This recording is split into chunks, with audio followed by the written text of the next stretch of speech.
ಶ್ರೀ ಗುರುಭ್ಯೋ ನಮಃ ಪರಮಗುರುಭ್ಯೋ ನಮಃ ಶ್ರೀಮದಾನಂದತೀರ್ಥ ಭಗವತ್ಪಾದಾಚಾರ್ಯ ಗುರುಭ್ಯೋ ನಮಃ ಹರಃ ಓಂ ನಾರಾಯಣಾಯ ವಿದ್ಮಹೇ ವಾಸುದೇವಾಯ ಧೀಮಹಿ ತನ್ನೋ ವಿಷ್ಣು ಪ್ರಚೋದಯಾತ್. 2026 ಇಸ್ವಿ ಫೆಬ್ರವರಿ ತಿಂಗಳಲ್ಲಿ ಸಿಂಹರಾಶಿಯವರ ಮೇಲಾಗುವ ಫಲಗಳ ಬಗ್ಗೆ ಒಂದು ವಿಚಾರವನ್ನು ಮಾಡೋಣ. CS ಅಷ್ಟವನ್ನು ವೀಕ್ಷಿಸುವ ವೀಕ್ಷಕರಿಗೆ ಆತ್ಮೀಯ ಸ್ವಾಗತ. ನಮ್ಮ ಚಾನಲನ್ನು ಸಬ್ಸ್ಕ್ರೈಬ್ ಮಾಡಿಕೊಳ್ಳಿ, ಎಲ್ರಿಗೂ ಶೇರ್ ಮಾಡಿ. ಸಿಂಹರಾಶಿಯವರಿಗೆ ರವಿ ಅನುಗ್ರಹ ಕರೆಕ್ಟಾಗಿ ರವಿ 7ನೇ ಮನೆ ಕೂತ್ಕೊಂಡಿದೆ. ನಿಮಗೆಲ್ಲ ರವಿ ಬುಧ ಬಹಳ ಒಳ್ಳೆ ಫಲವನ್ನು ಕೊಡುವಂಥ, ಯಾಕೆ ಸಪ್ತಮ ದೃಷ್ಟಿ ಬಹಳ ಒಳ್ಳೆ ಫಲ ನಿಮಗೆಲ್ಲ. ಹಾಗಾಗಿ ಸರ್ಕಾರದಿಂದ ಮನೆ ಭೂಮಿಗಳ ಸಿಗುವಂಥವು ಭಾಳ ಚೆನ್ನಾಗಿದೆ, ಪ್ರಯತ್ನವನ್ನು ಮಾಡಿಕೊಳ್ಳಿ. ಸರ್ಕಾರ ಅಧಿಕಾರಿಗಳೊಂದಿಗೆ ಸಂಬಂಧಗಳು ಚೆನ್ನಾಗಿ ಸಿಗ್ತದೆ, ಒಳ್ಳೆಯ ಸ್ನೇಹಿತರಿರ್ತಾರೆ. ಸರ್ಕಾರ ಸಂಬಂಧಪಟ್ಟ ಅಧಿಕಾರಿಗಳು ಚೆನ್ನಾಗಿರ್ತಾರೆ, ಅವ್ರನ್ನ ಬಳಸ್ಕೊಳ್ಳಿ. ರಾಜಕೀಯ ಪ್ರವೇಶ ಮಾಡಬೇಕಂತ ಹೇಳ್ತಕ್ಕಂಥವ್ರು ಈಗ ಪ್ರವೇಶ ಮಾಡ್ಬೋದು, ಅವರಿಗೆ ಒಳ್ಳೆಯ ಸಕಾಲ ಆಗಿದೆ, ಗೆದ್ದು ಬರ್ತೀರಿ. ರಾಜಕೀಯದಲ್ಲಿ ಉನ್ನತವಾದ ಸ್ಥಾನಮಾನವನ್ನು ಗಿಟ್ಟಿಸಿಕೊಳ್ಳುವಂಥವು ಭಾಳ ಚೆನ್ನಾಗಿದೆ.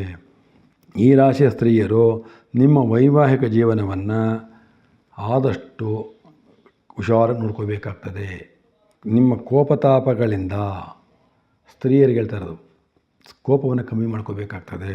ಹಠಮಾರಿತನ ಅನುಮಾನಗಳನ್ನು ಮಾಡೋಣ ಬಿಡಬೇಕಾಗ್ತದೆ. ಸುಮ್ಮನೆ ಸ್ತ್ರೀಯರು ಕೋಪ ಸಿಟ್ಟರು ಮಾಡ್ಕೊತೀರಿ, ರೆಫರೆನ್ಸ್ ಮಾಡಿಕೊಂಡು ಜೀವನವನ್ನು ಹಾಳು ಮಾಡ್ಕೊತೀರಿ. ಹಾಗಾಗಿ ಸಿಂಹರಾಶಿಯವರು ಭಾಳ ಹುಷಾರು. ಯಾಕೆಂದರೆ 7ನೇ ಮನೆ ರಾಹು, ಜೀವನ ಕೇತು ಗೊತ್ತೇನೆ. ಸಾಂಸಾರಿಕ ಜೀವನವನ್ನು ಆದಷ್ಟು ಸುಖಮಯವಾಗಿ ಕಳ್ಕೊಳ್ಳಿ. ನಿಮಗೆ ಯಾವ ರೀತಿ ತೊಂದರೆ ಇಲ್ಲ, ಪತಿಯಿಂದ ನೀವೇ ಕೆಡಿಸ್ಕೊತೀರಿ. ನಿಮ್ಮ ಹಠ ಸ್ವಭಾವದಿಂದನೇ ಕೆಡಿಸ್ಕೊಳ್ಳುವ ಚಂದ. ಯಾಕೆಂದರೆ ರವಿ ಬದ ಚೆನ್ನಾಗಿ 7ನೇ ಮನೆಗಿದ್ದಾರೆ, ಒಳ್ಳೆ ಫಲವನ್ನೇ ಕೊಡ್ತಾರೆ. ನಿಮ್ಮ ಹಠಮಾರತನವನ್ನು ಕೋಪತನವನ್ನು ಕಮ್ಮಿ ಮಾಡಿಕೊಂಡ್ರೆ ಭಾಳ ಒಳ್ಳೆಯದು. ಸ್ತ್ರೀಯರು, ಸಿಂಹರಾಶಿಯ ಸ್ತ್ರೀಯರು ಸರ್ಕಾರಿ ಕೆಲಸಗಳು ಸಿಗುವಂತಹ ಭಾಳ ಚೆನ್ನಾಗಿದೆ, ಪ್ರಯತ್ನವನ್ನು ಮಾಡಬೇಕು. ಎಲ್ಲರನ್ನು ಸುಲಭವಾಗಿ ಬೆರೀತಾರೆ, ಎಲ್ಲರನ್ನೂ ಮಾತಾಡುತ್ತೆ, ಒಳ್ಳೆ ಚೆನ್ನಾಗಿರೋ ಸಿಂಹರಾಶಿಯವರು. ಎಲ್ಲರನ್ನೂ ಬೇಗ ಬೆರೀತೀರಿ, ಎಲ್ಲರೂ ಸ್ನೇಹವನ್ನು ಸಂಪಾದನೆ ಮಾಡ್ಕೊತೀರಿ. ಆದರೆ ಕೆಲವು ಸಿಂಹರಾಶಿ ವ್ಯಕ್ತಿಗಳು ಅಧಿಕಾರದ ದರ್ಪದಿಂದ ಜೀವನವನ್ನು ಮಾಡ್ತೀರಿ. ಯಾರಿಗೂ ಅಧಿಕಾರ ಶಾಶ್ವತವಲ್ಲ, ದರ್ಪದಿಂದ ನಡ್ಕೋಬೇಡಿ. ದೇವರು ಕೊಟ್ಟಿದ್ದಾನೆ, ಅನುಭವಿಸ್ತಾ ಇದ್ದೀರಿ. ಆದಷ್ಟು ವಿನಯದಿಂದ ಇರಿ ಮತ್ತು ಸ್ವತಂತ್ರವಾಗಿರಬೇಕು ಅಂತ ಇಷ್ಟಪಡ್ತೀರಿ, ಬೇಡ ಇವಾಗ. ಹಾಗೂ ಯಾರಿಗೂ ಸಹಾಯ ಮಾಡೋದಿಲ್ಲ ನೀವು. ಸ್ವಲ್ಪ ದೇವರು ಕೊಟ್ಟಾಗ 4 ಜನಕ್ಕೆ ಸಹಾಯವನ್ನು ಮಾಡುವುದು ಭಾಳ ಒಳ್ಳೆಯ ಫಲ. ಮತ್ತು ಶತ್ರುಗಳಿಂದಲೂ ಹಾಗೂ ದಾಯಾದಿಗಳಿಂದಲೂ ಸಹ ಲಾಭವನ್ನು ಪಡಿತೀರಿ. ನಿಮ್ಮ ಲಾಭ ಚೆನ್ನಾಗಿದೆ, ಏನು ತೊಂದರೆ ಇಲ್ಲ. ಮತ್ತು ದೊಡ್ಡ ದೊಡ್ಡ ಯಂತ್ರಗಳ ಮೂಲಕ ಲಾಭವನ್ನು ಮಾಡ್ತೀವಿ. ದೊಡ್ಡ ದೊಡ್ಡ ಫ್ಯಾಕ್ಟ್ರಿ ನಡೆಸುವಂಥವ್ರಿಗಂತೂ ಅಧಿಕವಾದ ಲಾಭಗಳು ಬಹಳ ಚೆನ್ನಾಗಿ ಸಿಗ್ತಾ ಇದೆ ಅವರಿಗೆ. ಭೂಮಿ ಮನೆ ಆಸ್ತಿಗಳಿಂದಲೂ ಭ್ರಾತೃಗಳಿಂದ ಅಣ್ತಮ್ಮಂದಿಂದಲೂ ಸಹ ಲಾಭಗಳಾಗೋ ಚೆನ್ನಾಗಿದೆ. ಮನೆ ಭೂಮಿನ ಕೊಂಡುಕೊಳ್ಳೋದು ಚೆನ್ನಾಗಿದೆ. ಆರೋಗ್ಯದಲ್ಲಿ ವಿಶೇಷವಾಗಿ ಗಾಯ ಮಾಡ್ಕೊತೀರಿ ಶರೀರಕ್ಕೆ, ಸ್ವಲ್ಪ ಅದಕ್ಕೆ ಹುಷಾರಾಗಿರಬೇಕು. ಕಾರಣ 6ನೇ ಮನೆಯೊಳಗೆ ಕುಜ ಕೂತಿದ್ದಾನೆ, ಭಾಳ ಹುಷಾರಾಗಿರಬೇಕು. ದುಷ್ಟ ಸ್ತ್ರೀಯ ಸಹವಾಸ ಮಾಡಬಾರ್ದು, ಸಣ್ಣ ಜನ ಸಹವಾಸ ಮಾಡಬಾರ್ದು, ಅರ್ಥ ಇದೆ. ಹಾಗಾಗಿ ಇವೆಲ್ಲ ಕುಜನ ಅನುಗ್ರಹ. ಕುಜ ಭಾಳ ಕೆಟ್ಟ ಮಾಡಾಕ್ಬಿಡ್ತಾನೆ. 6ನೇ ಮನೆ ಶತ್ರುಗಳು ಜಾಸ್ತಿ ಆಗಿಬಿಡ್ತಾರೆ. ಅದು ನಿಮ್ಮ ಶತ್ರುಗಳೇ ಜಾಸ್ತಿ, ಬೇರೆಯವ್ರ ಹತ್ರ ಹೋಗಬೇಕಾಗೇ ಇಲ್ಲ. ಇದು ಕೆಲವು ಸಲ ಅಪರೂಪವಾಗಿ ಕೆಲವರು ವ್ಯಕ್ತಿಗಳು ಸಹಾಯ ಸಿಗ್ತದೆ, ಅದನ್ನು ಬಳಸ್ಕೊಳ್ಳಿ. ಮತ್ತು ಉದ್ಯೋಗ ಕ್ಷೇತ್ರದಿಂದ ಬಡ್ತಿಗಳಾಗೋದು ಚೆನ್ನಾಗಿದೆ. ಯಾರೇ ಕೆಲಸಕ್ಕೆ ಪ್ರಯತ್ನ ಪಡ್ತಾರೆ ಅವರು ಅನುಕೂಲ ಆಗುತ್ತೆ. ಬಡ್ತಿಗಳಾಗುವಂಥದ್ದು, ಸಂಬಳ ಜಾಸ್ತಿ ಆಗುವಂಥದ್ದು, ಒಳ್ಳೆ ಇನ್ಕ್ರಿಮೆಂಟ್ ಸಿಗುವಂಥದ್ದು ಚೆನ್ನಾಗಿದೆ ನಿಮಗೆ. ಮತ್ತು ನಾನಾ ರೀತಿಯಲ್ಲಿ ಖರ್ಚುಗಳು ಸಂಭವ ಆಗ್ತದೆ, ಆದಷ್ಟು ನೋಡಿಕೊಂಡು ಖರ್ಚವನ್ನು ಮಾಡಬೇಕಾಗ್ತದೆ. ಭೂಮಿ ಮನೆ ವಾಹನ ರಿಪೇರಿಗಾಗಿ ಸ್ವಲ್ಪ ಖರ್ಚುಗಳಾಗ್ತದೆ, ಅದು ಸ್ವಲ್ಪ ನೋಡ್ಕೊಂಡು ಮಾಡಬೇಕಾಗ್ತದೆ. ಮತ್ತು ದೂರ ಪ್ರಯಾಣ ಮಾಡಿದರೂ, ಎಷ್ಟೇ ದೂರ ಹೋಗಿ ನಾನು ಪ್ರವಾಸಕ್ಕೆ ಹೋಗ್ಬರ್ತೀನಪ್ಪ, ಮೈಂಡ್ ಫ್ರೆಶ್ ಮಾಡ್ಕೊಂಬರ್ತೀನಿ ಅಂದ್ರೆ ಸಹ ನಿಮಗೆ ಶಾಂತಿ ಸಿಗೋದಿಲ್ಲ, ಮನಃಶಾಂತಿ ಸಿಗೋದು ಭಾಳ ಕಡಿಮೆ. ನೀವು ಇದ್ದಲ್ಲಿಯೇ ಸಹ ಶಾಂತಿಯನ್ನು ಕಾಪಾಡ್ಕೋಬೇಕು, ಮನಸ್ಸನ್ನು ಹತೋಟಿ ತಗೋಬೇಕು. ಸಿಂಹರಾಶಿಯವರು ದಾಯಾದಿಗಳು ಗುಪ್ತಶತ್ರುಗಳು ಇರ್ತಾರೆ, ದಾಯಾದಿಗಳೇ ಗುಪ್ತಶತ್ರುಗಳಾಗ್ತಾರೆ, ಹುಷಾರಾಗಿರಬೇಕಾಗ್ತದೆ. ಭಾಳ ಬೇಗ ದಾಯಾದಿಗಳ ಶತ್ರುಗಳಾಗ್ಬಿಡ್ತಾರೆ. ಮತ್ತು ಬುಧನ ಅನುಗ್ರಹದಿಂದ ನಿಮ್ಮ ವ್ಯಾಪಾರ ವ್ಯವಹಾರದಲ್ಲಿ ಅಧಿಕವಾದ ಧನ ಲಾಭಗಳ ಚೆಂದ. ಬುಧ ಯಾವಾಗಲೂ ಫೈನಾನ್ಸ್ ಡಿಪಾರ್ಟ್ಮೆಂಟು, ದುಡ್ಡುಗೆ ಸಂಬಂಧಪಟ್ಟಿದ್ದು, ಅದು 7ನೇ ಮನೆ ಕೂತ್ಬಿಟ್ಟಿದ್ದಾನೆ, ಅದು ರವಿ ಜೊತೆ ಸಂಬಂಧವಾಗಿ. ನೀವು ಏನು ಕಷ್ಟ ಬಿದ್ದು ಒಳ್ಳೆ ದುಡ್ಡು ಇಷ್ಟಪಡ್ತೀರೋ ಆ ದುಡ್ಡು ಸಿಕ್ಕೇ ಸಿಗುತ್ತೆ, ನಿಮಗೆ ಅನುಕೂಲ ಆಗೇ ಆಗ್ತದೆ. ಮನೆ ಆಸ್ತಿ ಕೊಳ್ಳುವಂಥ ಯೋಗ ಚೆನ್ನಾಗಿದೆ, ಅದೇ ಬುಧ ಕೊಡುವಂಥ ಪವರ್. ಒಳ್ಳೆ ಆಸ್ತಿನ ಮಾಡುವಂಥ ಯೋಗ ಕೊಡ್ತಾ ಇದ್ದಾನೆ, ಅದನ್ನು ಬಳಸ್ಕೊಳ್ಳಿ ನೀವೆಲ್ಲರೂ.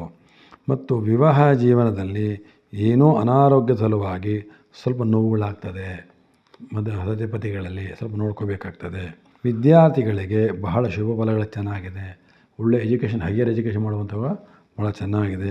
ಮತ್ತು ವಿದ್ಯಾವಂತರು ಆಗ್ತಾರೆ, ಬುದ್ಧಿವಂತರಾಗಿ ವಿಶೇಷವಾಗಿ ಕಾಣುವಂತಹ ವಿದ್ಯಾರ್ಥಿಗಳಿಗಂತೂ ಬಹಳ ಹೆಸರು ಗೌರವ ಬರುವಂಥ ಚೆನ್ನಾಗಿದೆ. ಮತ್ತು ಒಳ್ಳೆಯ ವಾಹನ ಯೋಗ ಕೊಳ್ಳುವಂತಹದ್ದು ಮತ್ತು ಅಧಿಕಾರ ಯೋಗ ಸಿಗುವಂತಹದ್ದು ಭಾಳ ಚೆನ್ನಾಗಿದೆ. ಹಣದ ವಿಷಯದಲ್ಲಿ ಸರಿಯಾದ ನಿರ್ಧಾರವನ್ನು ಮಾಡ್ಕೋಬೇಕಾಗ್ತದೆ ನೀವೆಲ್ಲರೂ. ಯಾಕಂದರೆ ಗುರು ಒಳ್ಳೆ ಫಲ ಕೊಟ್ಟಿರ್ತಾನೆ, ಒಳ್ಳೆ ಹಣ ಬರುವಂಥ ಯೋಗ ಚೆನ್ನಾಗಿದೆ. ಇಲ್ಲದಿದ್ದರೆ ಭಾಳ ಏರುಪೇರು ಮಾಡಿಕೊಂಡು ಹಣವನ್ನು ವ್ಯಯ ಮಾಡ್ಕೊತೀರಿ, ಆದಷ್ಟು ಹುಷಾರಾಗೆ. ಮತ್ತು ಬ್ಯಾಂಕ್ ವ್ಯವಹಾರದಲ್ಲಿ, ಕೋರ್ಟ್ ವ್ಯವಹಾರದಲ್ಲಿ ಬಹಳ ಎಚ್ಚರದಿಂದ ಇರಬೇಕಾಗ್ತದೆ. ಯಾರು ಏನೋ ಕೇಳಿದ್ರೆ ಸೈನ್ ಆಗೋದು, ಶ್ಯೂರಿಟಿ ಕೊಡೋಕ್ಕೆ ಹೋಗೋದು, ಗೊತ್ತು ಗುರಿ ಇರಲ್ಲ, ಅವರೆಂತೂ ನೋಡಿರಲ್ಲ, ಕೊಡ್ತೀರಿ, ತೊಂದರೆ ಸಿಗಾಕೊಂತೀರಿ. ಕೋರ್ಟ್ ವ್ಯವಹಾರದಲ್ಲಿ ಯಾರಿಗೋ ಏನೋ ಸಹಿ ಹಾಕ್ಕೊಡ್ತಕ್ಕಂಥದ್ದು, ಜಾಮೀನು ಮಾಡಿಕೊಡ್ತದ್ದು, ಏನೋ ಒಂದು ಸಹಾಯ ಮಾಡ್ತಾ ಹೋಗಿ ಅಲ್ಲಿ ತೊಂದರೆ ಸಿಗಾಕೊಂತೀರಿ. ಆದಷ್ಟು ಇರಬೇಕು. ಇಲ್ಲದಿದ್ದರೆ ನಷ್ಟಗಳು, ಧನ ನಷ್ಟಗಳು ಆಗುವಂಥ ಚಾನ್ಸಸ್ ಭಾಳ ಜಾಸ್ತಿ ಇದೆ. ಮತ್ತು ಸ್ತ್ರೀಯರೇ ಶತ್ರುಗಳಾಗ್ತಾರೆ, ಭಾಳ ಹುಷಾರಾಗಿರಬೇಕು. ಮತ್ತು ಮನೆಯಲ್ಲಿ ದೇವತಾ ಕಾರ್ಯಗಳು ನಡೀತದೆ, ಮನೆ ದೇವರ ಕರ್ಮ ಪೂಜೆಗಳು ನಡೀತದೆ, ಅದು ತೊಂದರೆ ಇಲ್ಲ. ಮತ್ತು ವಿವಾಹದಲ್ಲಿ ಯಾರು ಪ್ರಯತ್ನ ಪಡ್ತೀವಿ ಅವರಿಗೆ ಅದು ಆಗುವಂಥ ಭಾಳ ಚೆನ್ನಾಗಿದೆ.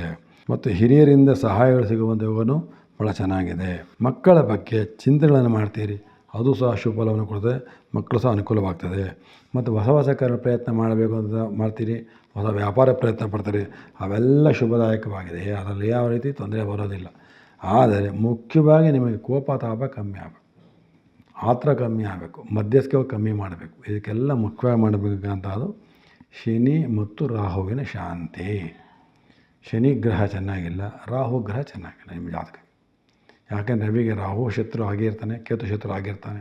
ಶನಿ ಅಂತೂ ನಿಮ್ಮ ಜಾತಕಕ್ಕಂತೂ ಅಷ್ಟಮದಲ್ಲಿ ಕೂತಿರ್ತಾನೆ, ಯೋಚನೆ ಮಾಡಬೇಕಾಗಿಲ್ಲ. ಸಿಂಹರಾಶಿಯವರಿಗಂತೂ 7, 8, 9, 9 ಸ್ಥಾನ ಕೂತಿರ್ತಾನೆ ಶನಿ. ಸೊ ಹಾಗಾಗಿ ಶನಿಯ ಶಾಂತಿಯನ್ನು ಮಾಡುವಂಥದ್ದು ವಿಶೇಷ ಫಲ. ಸೊ ಶನಿಯಿಂದ ಆಗುವಂಥ ಪ್ರಾಬ್ಲಮ್ ಜಾಸ್ತಿ ಇದೆ, ಬರತಕ್ಕಂಥ ಲಾಭ ಸಿಗೋದಿಲ್ಲ, ನೀವು ಅಂದ್ಕೊಂಡಷ್ಟು ಲಾಭ ಸಿಗೋದಿಲ್ಲ ಶನಿ ಕಡೆಯಿಂದ. ಹಾಗಾಗಿ ಶನಿ ಮತ್ತು ರಾಹುವಿನ ಶಾಂತಿಯನ್ನು ತಪ್ಪದೇ ಆಚರಣೆ ಮಾಡಿಕೊಳ್ಳಿ.